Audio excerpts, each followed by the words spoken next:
আপনারা দেখেছেন তারেক রহমান মৌলবাদের উত্থান নিয়ে খুব চিন্তিত। আপনারা দেখেছেন বিএনপির মির্জা ফখরুল ইসলাম আলমগীর সাহেব দক্ষিণপন্থীদের উত্থান নিয়ে অনেক চিন্তিত। আপনারা দেখেছেন বিএনপির আরেক পাগলা আছে ফজলু। আমরা বলি এর জন্য দ্রুত ইনজেকশনের ব্যবস্থা করেন।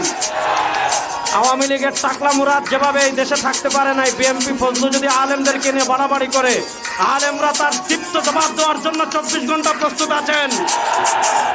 আমরা তারেক রহমান এবং বিএনপির কাছে জানতে চাই, মৌলবাদীদের নিয়ে আপনাদের এত চিন্তা, দক্ষিণপন্থীদের নিয়ে আপনাদের এত চিন্তা, ইসলামপন্থীদের নিয়ে আপনাদের এত চিন্তা, খুনিদেরকে নিয়ে আপনাদের এত চিন্তা নয় কেন?